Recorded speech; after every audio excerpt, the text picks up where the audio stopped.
statistics and data. Any more? Quick, let's go. But let me just ask you this. What do you say to your critics who say that you are creating a national emergency, that you're concocting a national emergency here in order to get your wall because you couldn't get it through other ways? What do you think? Do you think I'm creating something?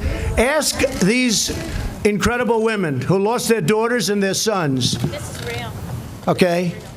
Because your question is a very political question, because you have an agenda. You're CNN. You're fake news. Jim Acosta couldn't have encapsulated the left's disconnect from the plight of our fellow U.S. citizens better, championing the rights of illegal aliens in the Rose Garden while downplaying the murder of U.S. citizens, drug trafficking, and human smuggling by illegal aliens. Jim, Yes, ma'am. What your takeaway? Yes, Kate, I just want to talk very fast here because I'm so paranoid that they're going to pull the plug on us here in the Rose Garden. But I'm standing in front of some of these angel moms who came to the Rose Garden today to, I guess, testify to what they've been through in terms of their ordeals dealing with crime in this country and the undocumented immigrants. But as you heard in that question that I had with the president there, it was really about the facts and the data and this disconnect that we have when we hear the president talk about immigration. He tends to talk about it in ways that demonize immigrants and that just don't stick to the facts. We need to secure our borders to protect American citizens.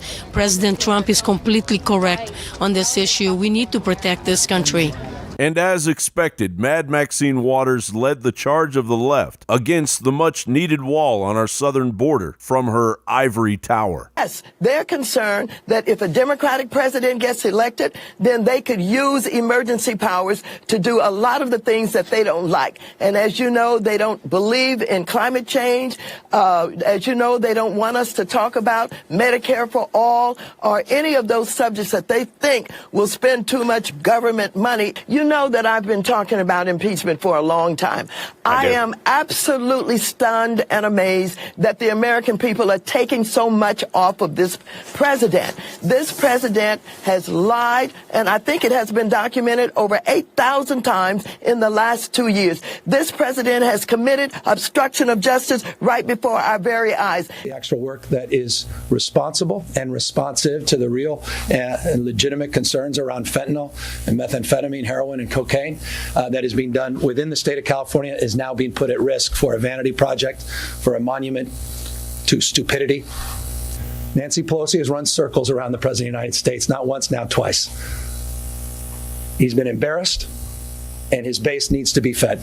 I don't want to be a sparring partner with President Trump. We want to be a working partner. But he makes it almost impossible when he plays these games and manufactures a crisis and creates the conditions where we have no other choice than to sue the administration, join other states, join our partners in the federal government to do the same. The House Judiciary Committee announced that it will investigate President Trump's national emergency declaration after Trump admitted during a Friday press conference that he didn't need to do this. But the Democrats, as can be seen by the districts they oversee, have become complacent to what is absolutely necessary to our national security. When the president declares this emergency, first of all, it's not an emergency.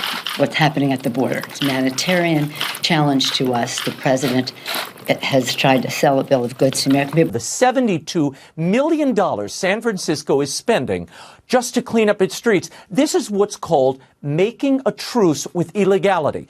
There's no penalty for homelessness. They don't enforce the laws, and public urination is legal. Look at this, $12 million for homeless encampment housing. Okay, just to clean it up, $2.8 million to wash down biohazard material, and $3.1 million for pit stop portable toilets. The statistics are very real and have been increasingly ignored for decades by an elitist do-nothing Congress. Just in Texas alone, according to DHS status indicators, over 279,000 criminal aliens have been booked into local Texas jails between 2011 and 2019, of which over 190,000 were classified as illegal aliens by DHS. These 189,000 illegal aliens were charged with more than 200 195,000 criminal offenses. But doesn't securing our border cut down on crimes by illegals, allowing more tax dollars and man-hours to be applied to crime by U.S. citizens? Don't less Americans die either by car accidents or murder by illegal aliens when we have real border security? And what about the children sexually abused in North Carolina, for example, by illegal aliens? Don't they deserve our protection? The left refuses to accept the truth due to their obedience to the United Nations Replacement Migration Plan, opposing everything and anything President Trump proposes, even if it's the right thing to do and the Democrats had supported it in the past. John Bound reporting. If you are receiving this transmission, you are the resistance.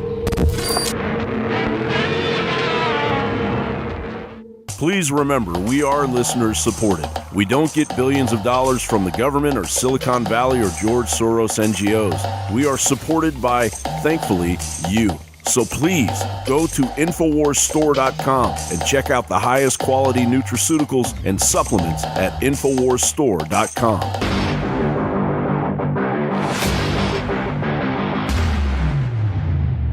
Wars are like 12-round heavyweight boxing championship fights. It's about who wants it, who's prepared to go the longest, and who's ready to do the damage. We took on Hillary Clinton. We stopped her. We got a nationalist in. Nationalists are getting elected all over the world right now. We are winning. But those of us who are at the very front line, at the tip of the spear, are under unprecedented attack. So I come to you each day and try to explain to you that this is a war of attrition. This is about who wants it most. And you know the persecution, the censorship, the sponsors they've taken, everything. I am in your hands. You are in my hands. I need financial support, and I got products you and your family need. It's that simple.